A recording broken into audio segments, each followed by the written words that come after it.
Hello, my name is Nancy and I'm going to show you how I make my lasagna. Okay, I'm going to show you the ingredients that I use. I always start off with a blender. I blend everything. The reason I blend everything is because not everybody likes onions or garlic or parsley. I know my grandchildren don't like the greens in their sauce, so I have to cheat and encourage them to have it because it brings the flavour in things. Okay, so we start off our sauce with salt and pepper or chilli, nutmeg, and these other ingredients that you can see, and a nice big onion. Of course, the Moro Italian extra virgin olive oil, I use that for everything, and it doesn't have to be a specific quality of sauce.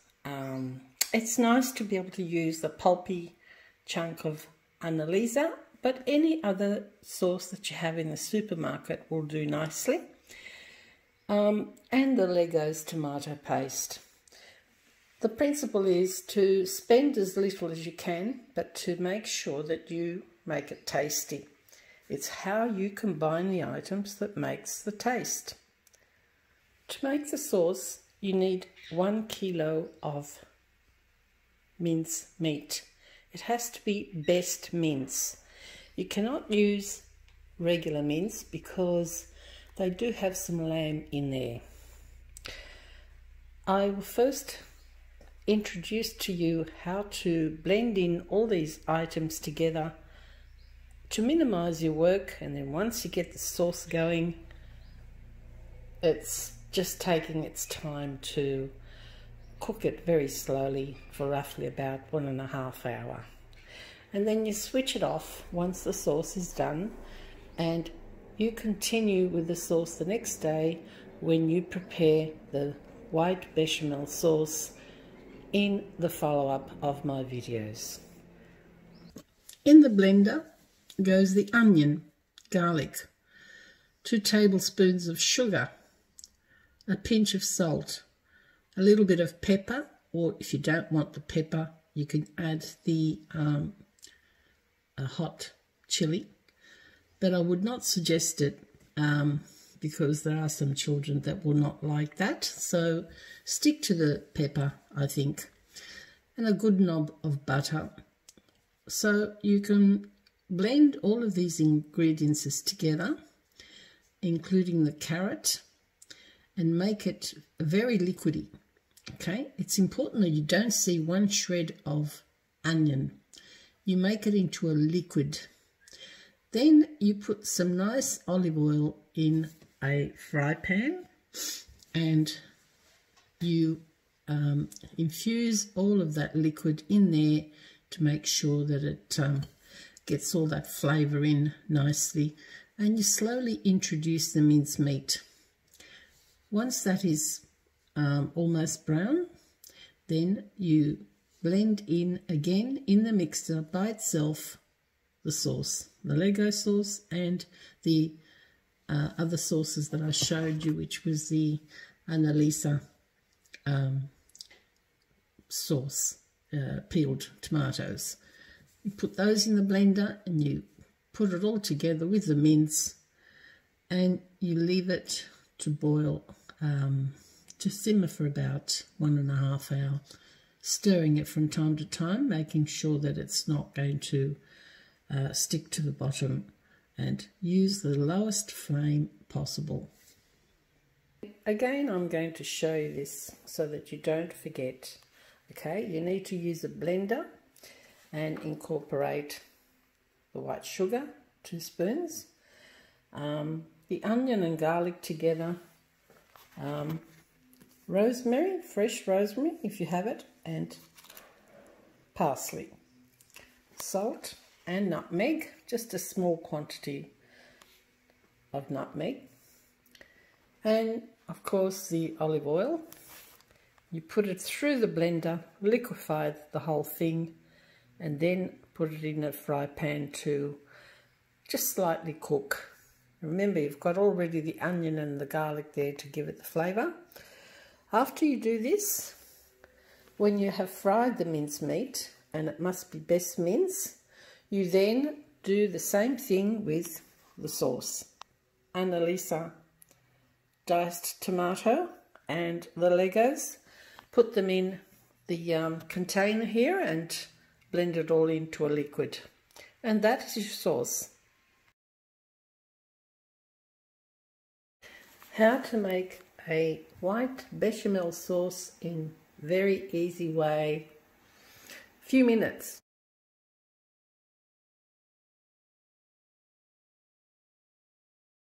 That's all you need. There's the full cream milk, which you will use in a glass, part of it, and mix it with the nutmeg and corn flour and salt, knob of butter and Parmesan cheese. I will show you how to do it quickly, without stress, without too much stirring. 1 glass of milk. Now I'm going to put the contents and shake it well. The rest of the milk from the bottle goes into the fry pan, ready for the boil. Meantime, you prepare your contents just to put in before boiling the milk. In goes the nutmeg,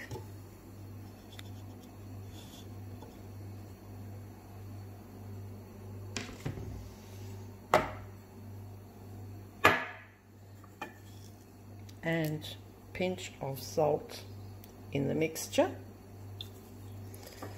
You will taste it later and see if it needs a little bit more while you do it. 3 tablespoons of corn into the mixture.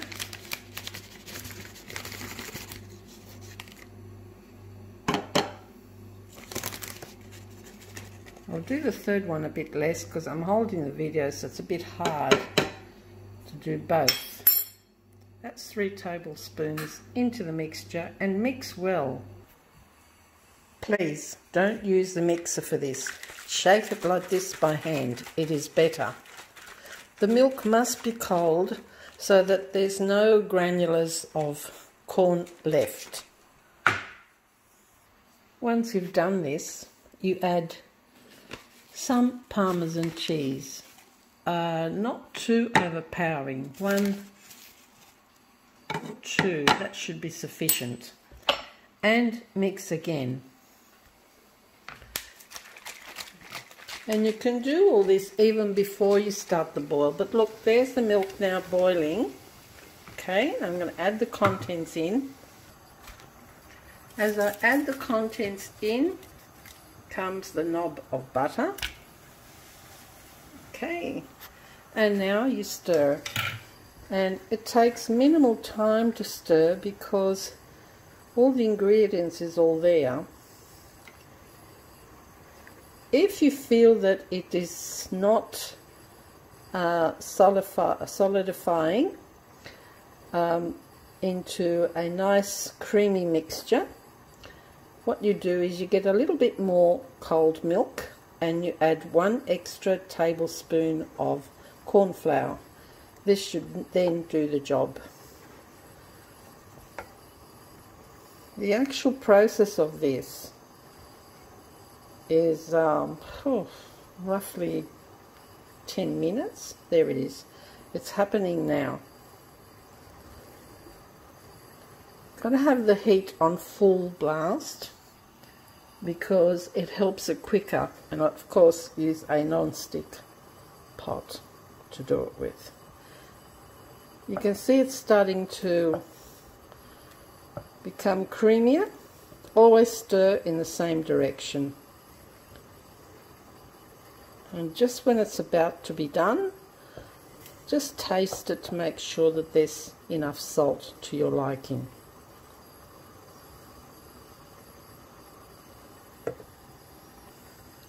It does need a pinch of salt, and I mean when I say pinch, just do it gradually. You don't want to just throw a bucket of salt in there and then you've stuffed it all up. If you don't like using the Parmesan cheese, you can do the shredded cheese. It still works the same.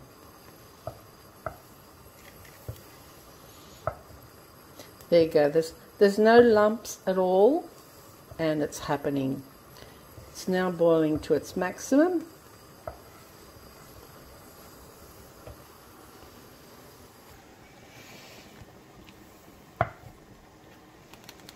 Look at that. Absolutely beautiful. No lumps whatsoever. I learnt this from my sister-in-law.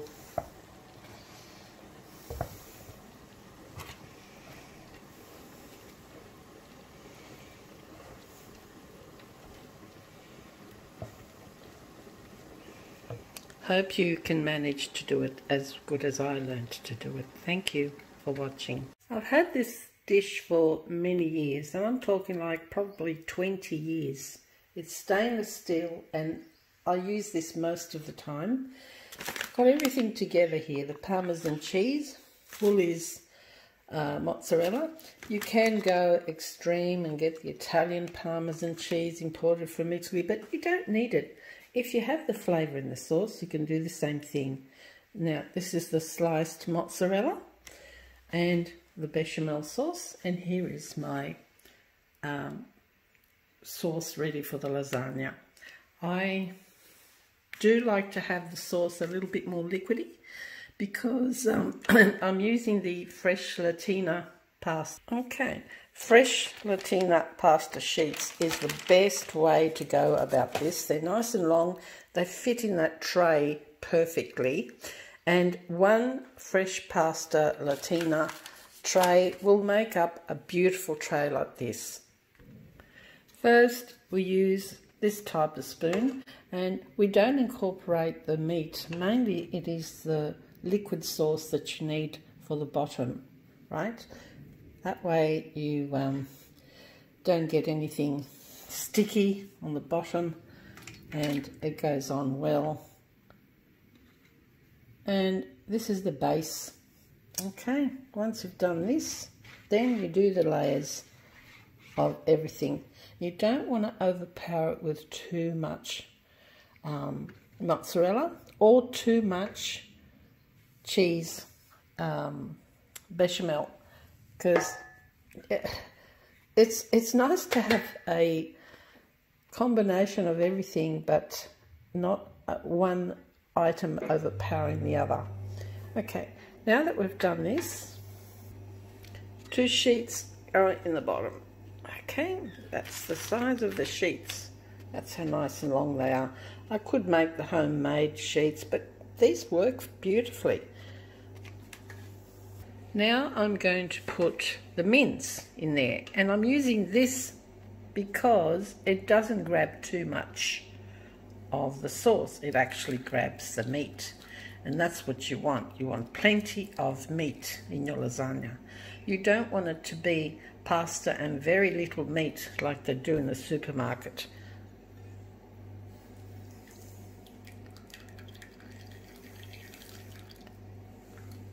That's how it's going to have to be. As much as this.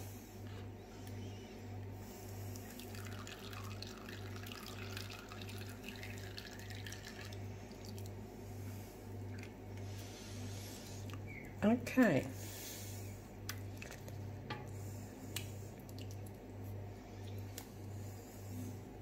A little bit more.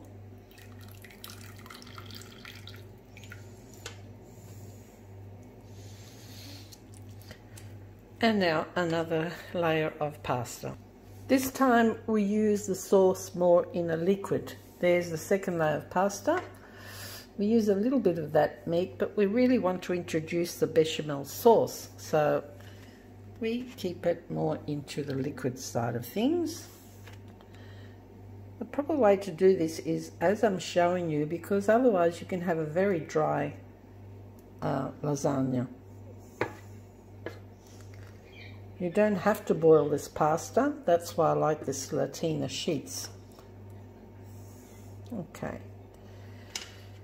Alright, now that that's done, in goes the bechamel sauce. Look at that. Look how beautiful that is. Okay, in there.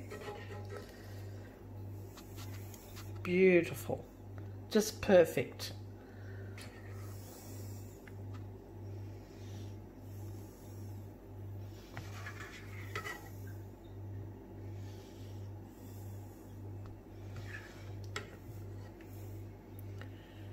When you then bake the lasagna, and you don't touch the lasagna at all, it actually tells you when it's ready, because you will start to smell that lovely flavour from your oven.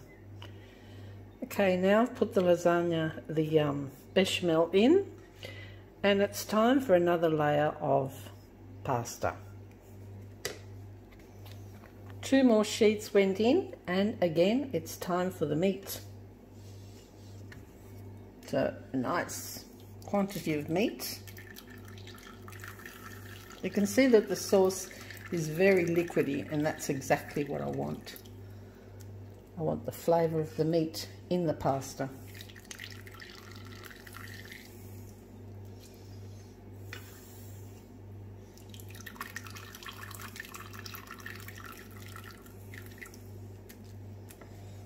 Okay, you can see that there's a lovely quantity of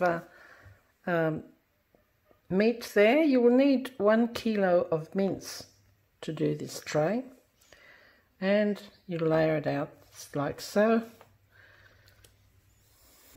There's the mozzarella, and now another layer of pasta. After the mozzarella, I'll just open this up so you can see it. After the mozzarella, this is the last sheets. There's 8 sheets in one Latina pasta packet, which is sufficient. Now, the combination here will be the sauce and bechamel, and the sauce with the mince together, and then top it up with Parmesan cheese, and that's it. You can see how much mince I've put in, and you cover the edges right down like so, so they don't get burnt at all. And then you sprinkle some Parmesan cheese.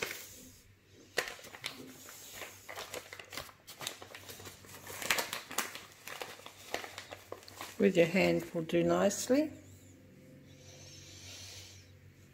Initially, don't make your sauce too salty, because remember that the bechamel sauce and the Parmesan cheese also have plenty of salt. And then on top of this goes more bechamel sauce. That's how the ending of this will be, with bechamel sauce.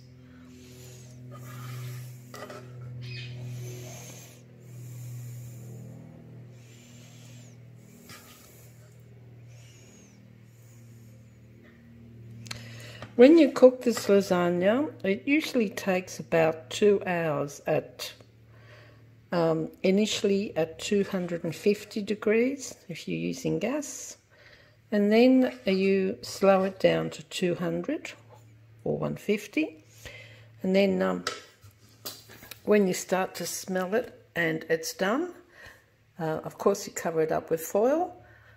When it's done, you just take the alfoil off, and you just leave it in the oven an additional 3-4 minutes.